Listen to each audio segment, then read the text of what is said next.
Check the mic and make sure it sound right, boys.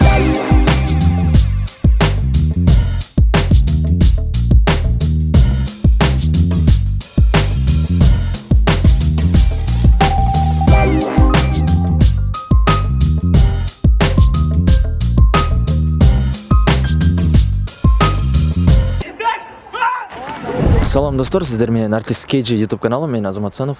Биз бүгүн Вайнер сериалынын съемкасына келдик. Азыр биз менен бирге болуңуздар, биз кызыктуучуларды тартып беребиз жана режиссер, продюсер, актерлордон интервью алып беребиз. Анда эмесе кеттик. Мына достор, жанында турган Вайнер сериалынын башкы главная героинясы Айдана Тыныбекова, актриса кызыбыз. Анда эмесе. Считаешь себя самым красивым и умным парнем на свете? Вот единственное, что ты любишь, так это свое отражение в зеркале. Айдана, кантип келип калдыңыз кино жөнүндө, сериал жөнүндө бир-эки сөз? Мага ушул сериалдын продюсери Элдос байке жазып калды. Ошол менен байланышып, бардыгын сүйлөшүп, анан келип калдым. Негизи ушул кинодо, сериалдарда көп эле тартылып жүрөсүз. Ооба, бул 3-чү проектим. 3-чү проект. Буга чейин клиптерде тартылып жүргөнсүз. Ооба, башында клиптерге катышып, клиптерге тартылгам, андан кийин сериалга тартылдым, киного тартылып, анан бул 3-чү сериал, экинчи. Кандай болду съемочный процесс? Мындай кыйын учурлар, кыйын кадрлар болдубу? Ооба, особенно жана крышада отурганда аябай шамал болуп, көздөрүңө чейин кирип, ошондо кыйын болду. Так и ты, да много подруг. Пригласи кого-нибудь.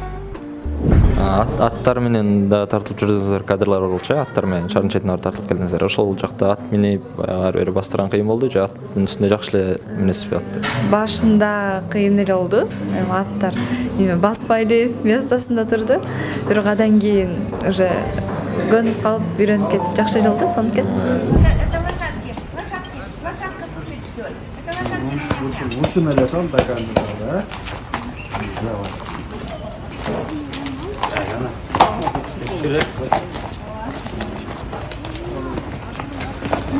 Кантип келип калдыңыз бияка?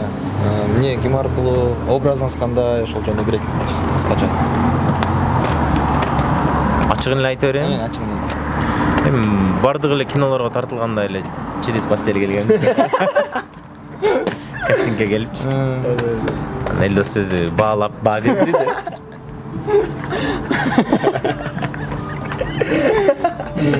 Тамаша. Эми ошо Элдос чакырды, биз келдик. Ойноп бериш керек деди. Макулдуу эле келип алдык. Буга чейин эмес опытныйсыз да, как актер катары, буга чейин көп кинолор тартылдыңыз. Анан азыр көп деле эмес го, бирок бар эми бираз. Биртке. Сулик бекесичи. У меня такая история. По идее, мен булар менен убагында тамаша ойноп жүргөм да. Мен, короче, мындай фигняга против болчумун, короче, тартылбайм деп эле чыккам. Досым, ичип алып, короче. Досым, сен жөнүндө вайн тарты, кино тартабыз, короче, сен ошол жерде главный ролдосуң дегенде. Ичип алып, мен деген. Кийин ошондой этип келип калдым. Бирок билбейм кандай болот. Образым вроде жашоодогу өзүм элем. Чын, бирок анчалык гол эмес, бирок ошондой эле. Жашоодо кичине серьезныйраксыз. Кичине. Бирок ошондой эле эмне досума. Сиздикичи образыңыз кандай? Меники эми образым чёрныйда ойноп атам. Анан могу ойноп аткан баланын айфону бар да. Постоянно костюмчон. Менде мына Redmi эле, айфон жок. Мейли үй бүлө, анын ичинде мына муаз. Булар алдап-салдап му жерде долларлар салып берип койгон эни. Буларам самодельный болбосочу. Сен да алып турсун деп. Мен жана 1-2 жолу клубка барып калып, мындай $100 бар эле бир. Аванс алганда. Төлөмүш болуп мында общий чыгарып туруп $100 берип койгом да. Акчам көктөй болот. А так болбосо жок албайм. Үй бүлөлүү адамбыз. Салам Таш. Кандайсың? Жакшысыңбы? Бул деген Таш, толук аты жөнүң ким эле паспортто? Ташо. Бакытбек уулу Ташо. Бакытбек уулу Ташо экен. Вайнер сериалында эмне кызматтасың? Гафармын да. Эме Кафырбы типа? Кафыр эмес, бар эле эмне кафыр эле дей берет. Эмне аны? Алхамдулилла, мусулманбыз. Кафыр эмес, к эмес, к десеңер мындай. Гафыр. Ал эмне аткарат? Гафыр деген элдер билбейт да, гафыр. Гафыр деген мындай. Свет коебуз да биз.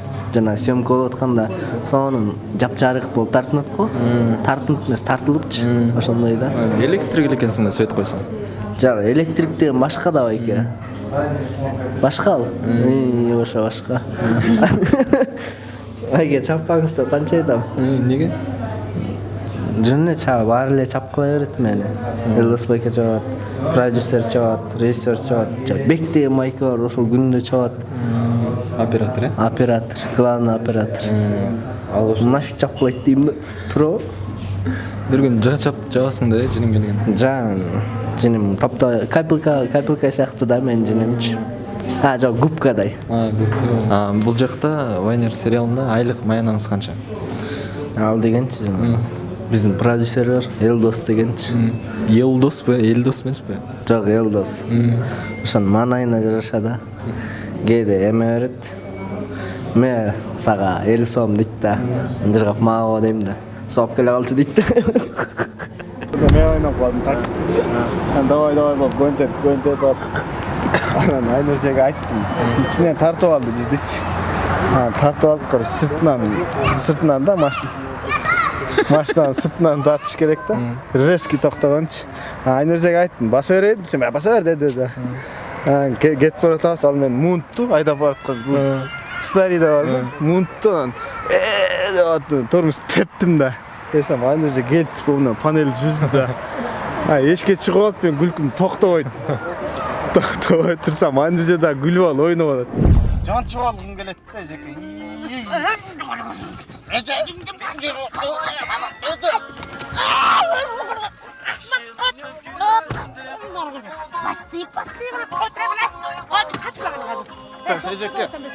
Мен түшүнбөй калдым да жеке. Мына туугандар, азыр артыста отурган бул чоң кыз Кошунан тандабайт сериалынын бирдеме директорумун деп мага мурун интервью берген. Азыр биякта дагы отурат. Азыр барып сурап көрөбүз, биякта эмне кызматта экен. Кыздардан алдыңбы? Ооба. Кайсы кыздан алдың? Ну, айтыңыз, директор келди го, директор. Келди эмес. Аулап койду. Тамаша. Жок, кыйын кыз булар. Бул башы бошой. Кинодо эмне кызмат кылам дедиңиз? Эмне директорсуз? Директор картина. Кандайсыз? Калбеби айым? Жакшы. Жакшысызбы? Сизди экинчи жолу жолуктуруп атабыз биздин каналдан. Сиз мурун Кошунан тандабайттын директору болчусуз, э? Эмне директор элеңиз? Директор картина болчумун анда. Директор картина болчусуз. Азыр биякта Вайнер сериалында эмне директор болуп атасыз? Бул жакта администратормун. Администраторсуз ошондо. Администратор эмне кызмат аткарат? Администратор ал ошол уюштуруу жагына жооп берет, бардык съемканын уюштуруу жагына. Өзүңүздө негизи жеке чыгармачылыкта эмне жаңылык болуп атат? Чыгармачылыкта жаңылык деле жок, съемкаларда эле жүрөбүз пока азыр. Өзүңүздө мындай сиз азыр мурунку эски альбомуңузду эскирип калды, жаңы альбом, жаңы ырларды качан жаздырайын деп атасыз?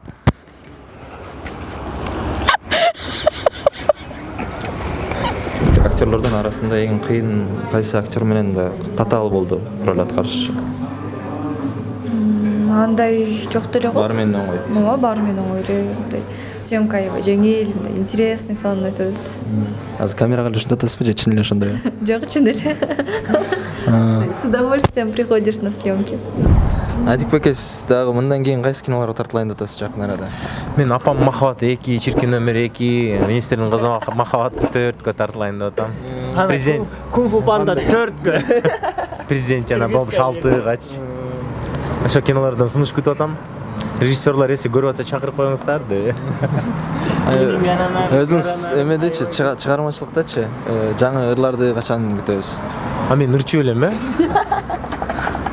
Мен бийчимин го. Ыр жазасың. Жок, мен бийчимин да. Ошо ырдаганы көрүлөй. Мурун сизде рэп айтчучу деп укпадык го. Жок, ал 50 Cent болчу, мен эмес. Байкем бол, тайкем бол. 4 дубль болду. 4 дубльга немемиш айтат. Бир Маш байке келип алып, Айнуржени ке колуңан берейинчи деп. Барчы нары турчу деп коет. Улам-уламчы. Келас эметиги Элдос улам-улам жылдырып коётту да. Ана тиги келгенче ойной калалы бол дейт. Экөөбүз бири-бирибизди көрүп алып, күлүп атып деп ойнойт экен.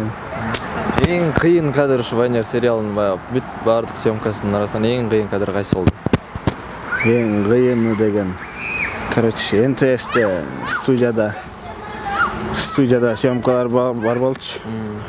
Анан алар как эфирдегидей эле кетет да. То есть жана записьтери дагычы 6 камерада, вообще-чы. Ошо 6 камерадан ондай ар биринин кадрын байкап, ролун карап турган мен үчүн аягында мен токтоп калды го. Пультта отурдум да. Ошол күн аябай кыйын болду, атак көп деле кыйынчылык деметкен жок. Бир неме болду, бассейн бар болчу. Бассейнден бир чоң сцена бар болчу. Ошо бассейнден кыйналдык. Массовкалар укпай. Эми угат просто бирөөсү менен сүйлөшүп келгенче экинчиси тияка басып кетип калып, анан кичине профессионал эместер да келишкен да. Карантинде бекерчиликте отурганда сценарий жазып баштаганбыз.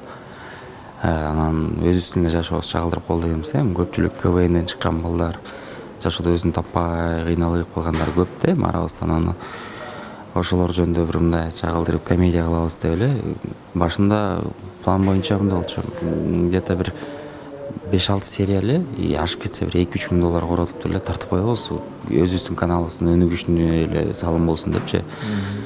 Кийин бара жазып баштаган сайын көп коддор ачылып өрдү сценарийден. Анан аягында бир 8-чи же 9-чу серияга келгенде уже түшүндүк то, что бюджет аябай көп кетет экен. Анан таштап салдык. Азырынча бизде шарт жок, антип тарта албайбыз деп. Анан бул жылы бардык жумуштарды бүтүрүп жайында постоянно съемка кылабыз деп эле кылбай калабыз. Себеп деген кышка келип калат да биздин съемкалар. Мүшүп тоңуп кышта монтёр жүрөбүз. Съемочный командага балдарга бүт баарын айтып берчү, башталап жайында баары жапжашыл болуп турганда, баары сон болгондо, короче, эшик угулду силерге. Съемка кылабыз сөзсүз түрдө. Мороженое жейбиз, суу ичебиз, чыгып, шорто футболка жанжыргап съемка кылабыз деп буга чейин 3-4 проектти катары менен кышында тарттык. Анан ойлонуп отуруп 3 вариант болду. Чын айтсак, бардык командага бир идея жагып турулду. Ал идеяны биз тарта элекпиз пока, себеп деген мындан да көп бюджет кетет экен. Анан аны да сактап коелу деп. Тияктан акча издедик, бияктан акча издедик, какой-то частьын спонсор жаап берди, какой-то часть чөндөктөн кетти. Эши кылып тартып, бүгүн акыркы бир 2 күн калды десек болот, уже 1,5 ай болду баштаганыбызга. Азыр бул жакта эмне кылып атасыз? Текстин жаттап атасызбы? Бул азыр жаңы текст берген ошону жаттап атам. Азыр тартыла турган, негизи кино, сериалга гонорарыңыз канча? Это же конфиденциально айтса албайт да. Эмнеге сиз, например, айткандан кийин анан билет да режиссерлор билип, анан сиз чакырып баштайт, могу гонорар мынча экен депчи. Жок, аны баары менен сүйлөшөсүң да. Ар бири менен отдельно. Жок, отдельно эмес, сен просто ошого именно өздөрү сураганда ошондо эметет да, айтасың да. Ошондо бир 2000-3000 смена. Возможно. Сериалда баягы Санжар, Аскаров Санжар менен экөөңөр кыз жигитсиңер. Анан ошол сериал баягы 1 айдан бери тартып анан съемка бүтүп калды. Анан ошол баягы сериалда кыз жигитсиңер, анан жашоодо да кыз жигитпи деп көптөр азыр эми сурап, баягы сериал чыккандан кийин баарына ошол вопрос интересно болот да, баягы жашоодо да кыз жигитпи депчи. Ошого макул эле деп жооп берип коесузбу? Бул сезимдерди түбөлүк уланыш үчүн мен сенин колуңду сурайын деп чечтим.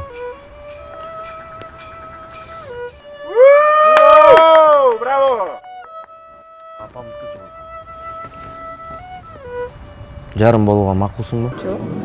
Биз экөөбүз кыз жигит эмеспиз да. Жашынын да жашырып атасыз, Жашырган жокмун. Чын. Жүрөгүңүз бош ошон. Качан күйөөгө тийин атасыз? Билбейм.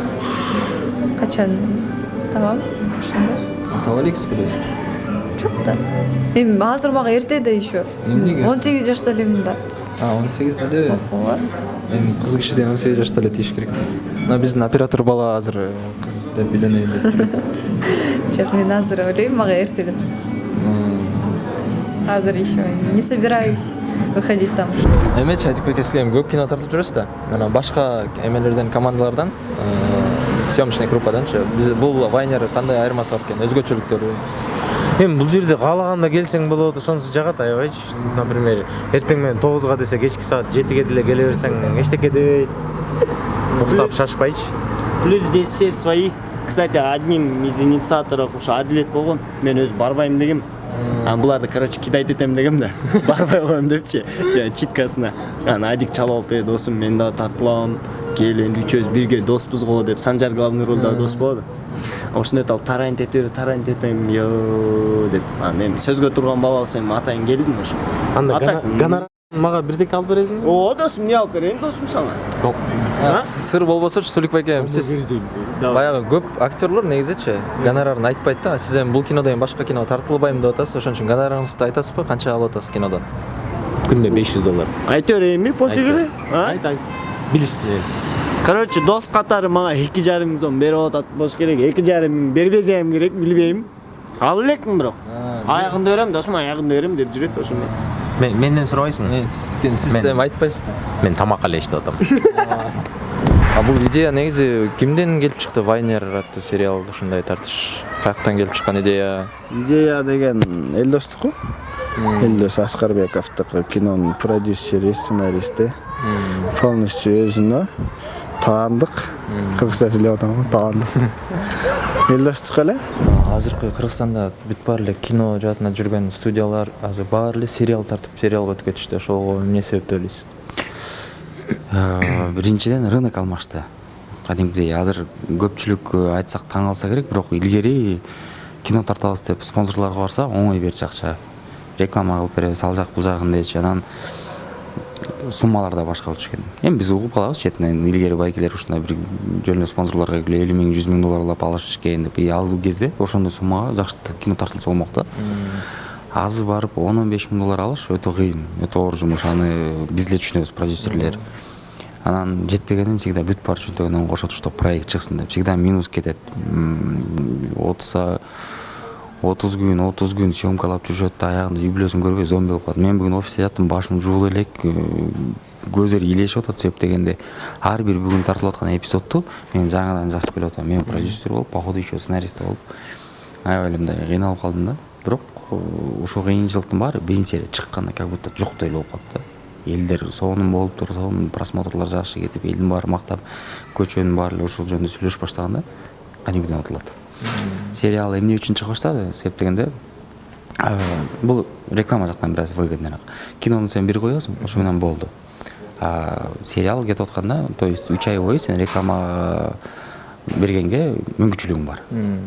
И спонсорлорго да бул кызыгыраак. Бизде мисалы бир строительный компания кичине каражатын жарымын көтөрүп берди. Ошого терең ыраазычылык билдиребиз.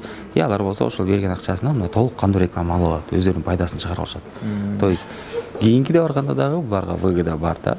Сонун экен, силер менен иштешкенде мына аябай пайдасын көрдүк, биз дагы соодабыз жакшы жүрүштү. Демек дал иштешкенге деген. А кино болсо бир койдум, кинотеатрдан же утуласың, акта сактайт, акталса жок, и всё да, риск көп. Сериалдарда риск аз, потому что бюджетин заранее билесиң, ошо бюджетти сен заранее чыгарасың, тартасың. Любой эле студияларда саналган бюджет негизи аягына келгенде бир 30-40%ке жетпей калат. Анан үстүлөрүнөн кошулайт, ушундай да. Кыска сериалдын риски аз. Сериал делесбеке бул экинчи сериалыңар э? Биринчи Байкушту тарткан, бул экинчиси. Ошо Байкуштан бул айырмасы кандай болду, өзгөчөлүктөрү, же сценарий жактанбы, же съемочный команда, актерлор? Масштаб жактан. Масштаб. Байкуш жаман сериал эмес. Бирок биз ал сериал менен эми тилекке каршы мындай лично мен Нурсултан экөөбүз мактанып бербейбиз. Эч кимге айткыбыз деле келбейт, себеп дегенде анын историясын көбү билет билбейби. Бир жумага жетпей эле сценарийди жазып, бүтпөй туруп эле чыгып кеткенбиз. Бүт импровизация сериал ал. Көп жерлеринде 1-2 майда чөтө каталар бар, бирок аны только биз билебиз, анан жакшы мындай пункт коюп караган зрительдер эле көрбөсө, а так биле беришпейт. Байкуш өзүнүн көрүүчүсүн тапты, аябай популярдуу болду, бирок анын бюджети $4 миң болду. А бунук болсо, Вайнердик болсо, андан жок дегенде 4-5 эсеге көбүрөөк. И бунусунда бизге иштеш кичине жеңил болду, себеп дегенде команданы чогулттук. Байкушта болсо, тамакташканда мен, сценарий жазганда мен жакмак чуркап эшекте чарчагам да. Вот ошондон экинчи сериал тартпайм деген болчумун. Анан бул жолкусунда өзүмө жардамчыларды алдым, команданы кеңейткен үчүн азыр функцияларым азайып, кичине жетиштүү. Жеңилирээк болду. Анан эң башкысы Байкушта эми тилекке каршы көп нерсеге, мисалы, тыйыныбыз жетишмес да. Балдар менен кадимкидей айтышчык. иштекке төлөй албайбыз, көңүлүңөр болсо тартылып бергиле десек, баары эле макул болуп, бирөө да бир тыйын сураган жок. Биздин акчабыз только тамак ашка эле кетип атты. А бул жакта болсо жакшы жагы ошо актерлор менен, команда менен заранее сүйлөшүп алсаң, сен да өзүң кое алат экенсиң условияларыңды. Бүгүн мындай жумуш болот же могу жумушту бүтүрүп коелу деп. А иштекке төлөй албасаң, дилиң кыска, анан тартабызбы бүгүн десе, тиги актерлордун бүгүн жумушу бар, келе албайсыз десе, макулдук калып калат экен. Камера. Начали.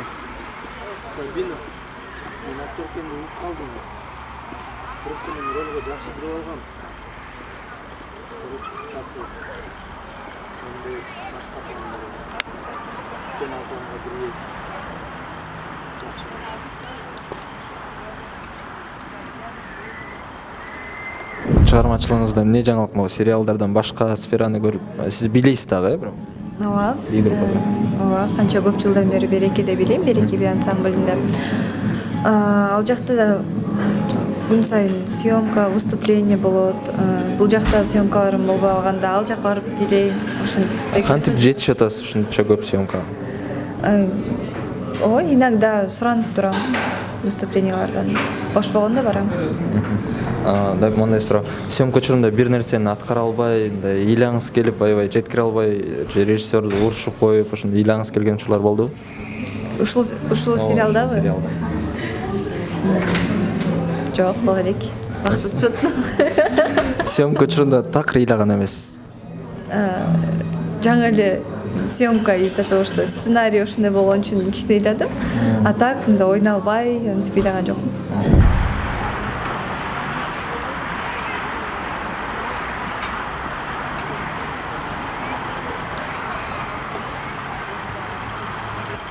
Стоп. Бол. Молодец, сен. Мен эстедим. Сиздин келинчеңиз бар, Меники кайсынысын айтайын? Үчөө бар да? Бар, үчөө. Бирөө көлдө, бирөө Ошто. Үчөө там барбы? Жакшы, сиздикичи? Менде бар, кызым бар. Вайнерде көргөндө сиздин каарманыңыз жакшы көрүп калган кыздарда шанс жок экен да. Конечно. Жүрөк бош эмес. Жүрөк менин досума бош. Бош да, жүрөңүз кыздар кайрылырса болот. Жүрөк бош постоянно, бирөө үч аягым бар да. Жеңең көрбөсө жүрөгүм бош деле болуп коёр. Сени көрбөйт го деп точно. Анда жүрөк бош. Чалгыла. 507-00-98 Ушул сериал, мындай скетч шоу тартып келатасыздар буга чейин. Чоң кадам таштап, чоңураак кино, сериал эмес, кино тартканга ойлор барбы? Кино тартканга ойлор бар, ооба. Быйыл ошону буюрса ишке ашырабыз. Былтыр байкуш дегенди тартканбыз, мурдагы жылы. Ал да мындай спонтанно эле туруп тартып кеткенбиз. Анан муну атайын даярдык менен муну деле эмес экен. Буга чейин бир драма тартмакпыз. Драмага кичине бюджет жетпей калгандан муну тарта берели. Тигин дагы даярданып тартабыз дедик. Кинону буюрса ушул жылга пландап атабыз. Буюрса чыгат. Сиздер негизи ким спонсирует этет бул сериал, кино, ар кандай проекттерди тартышка? Ар кандай немелер, муну болсо Эмаком курулуш компаниясы колдоп атат. Генеральный спонсор болуп, дагы спонсорлору бар. А так кээде өзүбүз дагы өзүбүздүн чөнтөктөрүнөн чыгарып калабыз. Негизи ушул видеону байкелерибиз, компаниялардын генеральный директорлори көрүп, дагы жакшы проекттерге өздөрүнүн спонсор болуп, акча бөлүп берсе, сонун болмогон. Негизи ушул тармакты колдоп. Негизи бай деле байкелер эмес. Негизи мамлекет колдосо жакшы болмокто. Бул нерсени негизи мамлекет колдош керекпи? Негизи телеканалдар сатып алыш керек да. Биздин эми калкыбыз аз. Анан телеканалдардын да анчалык акчасы жок именно бизде. Бирок эми телеканалдар болушунча өзүнүн жардамын көрсөтүп, рекламага убакыт берип атат. Ошо спонсорлорго сатып, бизден күрөтөт болду депчи. Студиялар сериал өтүп кетти, анан силер уже экинчи серияңарды тартып атасыңар. Азыр алдыда да будущем киного өтөйүн деген ойлор барбы? Кинону ойлоп атабыз, бирок мындай болуп атат да. Эми ачык эле айталы, биз азыр чөндөктө тыйын тыпыр кичине чогултуп койгонубуздун баарын ушул сериалга салдык. Бул сериалды эмне үчүн тартып атабыз? Пайда көрөлү деген ой жок. Себеп дегенде сериал пайда алып келет. Эгерде сен тартып баштай элек деле акчасын полный чыгарып пайдасын көрүп койсоң. Чыккандан кийин уже анча мынча рекламасы сатылат ортодон. Ошого да биздин көрүүчүлөр тилекке каршы эмне мынча реклама салып салгансыңар деп урушат. Эми аналар деле түшүнсө болот. Но эң основной кинодо риск көп. Кино тарткан адамдар либо бирөөнүн тыйынына тартышат, спонсорлордон чогултуп туруп, күйсө да чөнтөктөн күйбөгөндө мээнетке күйшөт, 1-2 ай иштегендин мээнети акталбай калат. Бизде андай шарт пока жок. Эгерде спонсор чыгып калса, биз проблема ушундай сонун комедия жазып, жакшынакай тартып чыгарып беребиз. Эл канча келет кинотеатрга аны белгисиз. Но күзгөгө деген пландарыбыз азыр жокко чыгып калды, потому что орто жолдон бир 2-3 адамдан бир аз күйүп калдык.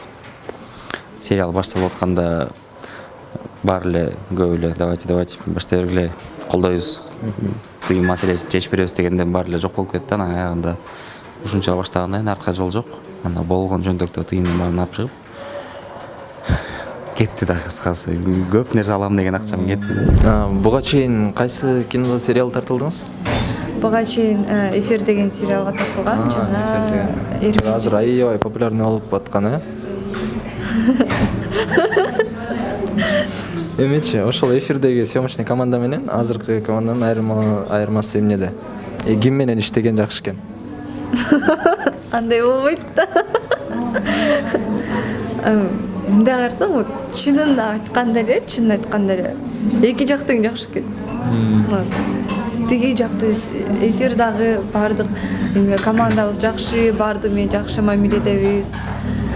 Бул жакта эле ушундай баарыбыз жакшы эле мамиледебиз. Интересно везде. Ошойко. Вайнерди тарткандар менен анан Эфирди тарткандар кандай иштешет экен? Кимиси жакшыраак иштейт? Эми бардык эле режиссер, операторлор өзүнүн схемасы менен иштешет да. Анан кийин мне вот интересно, ар ким менен иштеп көргөм. Бакта Вайнердин командасында бир өзгөчөлүгү бар бекен башка командалардан?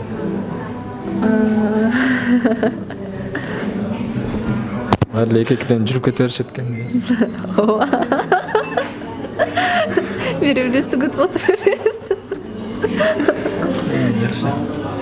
Эфирде эмне өзгөчөлүк болду эле буга чейин? Ошо айткан эле ар кимдин өзүнүн өзгөчөлүгү бар да. Антип баарын сравнивать эткен эле болбойт го. Туура эмес да эле. Мо тартып атабы? Тартып атат. Мен жөн эле свет берип турат экен. Сылтырап турсачы. Мына кыргызча кичине кыйналып атам да. Кыргызча сүйлөсөм, өзүмдүн тилимде сүйлөп ташайм. Кыргызча кем знаешь, да? Да, кем знаю, брат. Кыргыз мектеп оканчивал, да? Нет, университет читал. Университет читал. Да.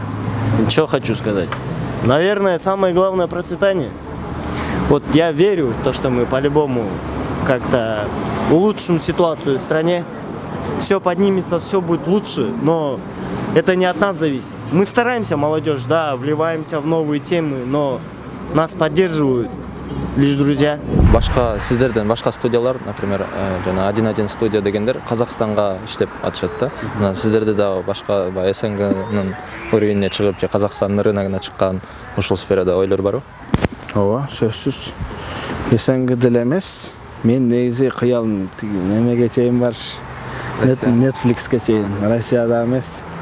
Курсайм алдын биякты кыйрата берелик Кыргызстандан. Кыргызстанда эми өтүп барат болушубуз керек.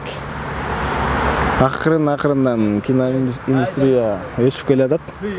Буюрса бир 10 жыл ичинде жакшы эле болуп калса керек дейм да. Качан өзүңүз үйлөнөйүн деп атасыз? Көптөн бери үйлөнөйүн деп жүрөсүз. Буюрса азыр так өмүрүмдө 3 жолу айттым. Үйлөнөйүн депчи. Анан мындай точный датасын айтпаш керек экен. Буюрса эле деп туралчы. Мен үйлөнөм эле деп жүрөм. Просто башка бир тоскоолдуктар болуп калат да. Так өзүм хоть эртең. Негизи жүрөгүңүз бош эмес, Жүрөк бош эмес, полный жүрөк. 3 сценарий жазылган. 3 башка жанрда, 3 өтө кызыктуу. Бунун Вайнерди эмне үчүн таандадык? Потому что комедия көбүрөөк, элди күлдүрөлү, элге жакшы маанай тартуулайлы. И плюс эң чоң максаты азыр социалдык тармактарда кичине болуп аткан деградацияны көрсөтүп коелу да. То есть аудиториясы бар адам өзүнүн аудиториясына жоопкерчилик бар экен, эмнени эметип атат. Биз мисалы ар дайым Фрунзе ТВ каналы мына көбүнчө билимге же болбосо ой жүгүртүүгө басым жасайбыз. Ошол эле сыяктуу каждый блогер, каждый каналдар өзүнүн аудиториясынын алдында эмне информация чыгарып атканын ойлонуш керек да. Ошол максатта буну чыгардык. Мындан артынан дагы эки сериал күтүп көрсөңүздөр. Башка жанрда, башка жанр. Бирөө кичине драма, бирөө тоже комедия, бирок комедия дегенде ал эми көбүрөөк чыныгы жашоого байланыштуу. Бул интернетке байланыштуу проект, а бул чыныгы жашоого байланыштуураак проект болот. Эки проект ошолорду азыр ишке ашырганга өтөбүз.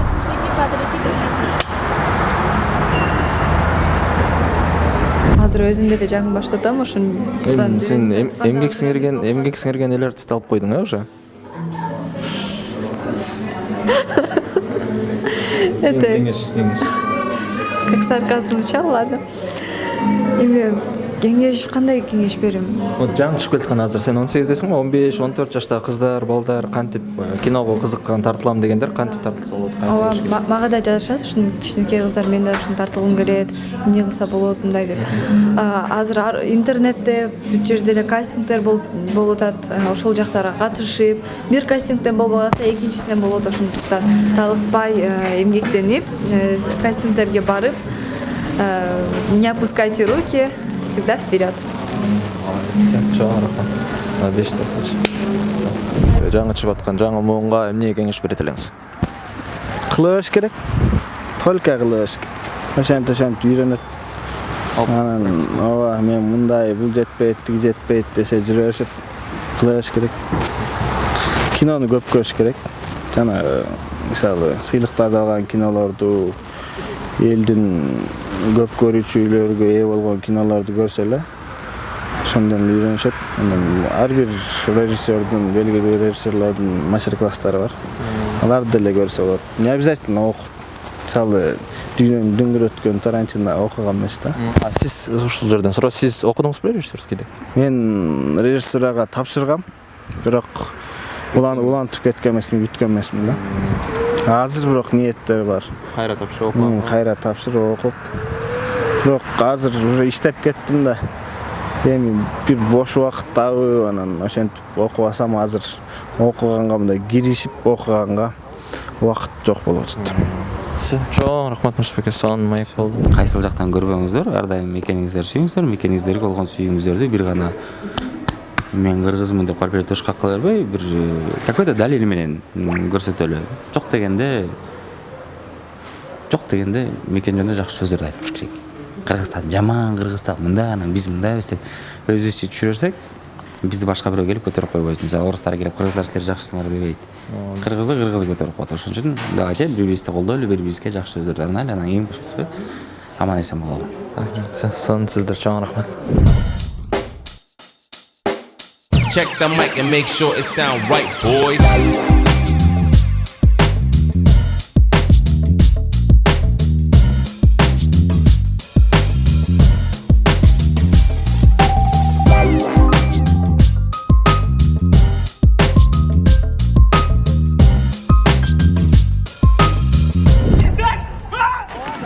Аман эсен, биздин команда аман эсен, оорубай, эстике болбой бүтүрүп алып. Ооба, Кудай буйрса.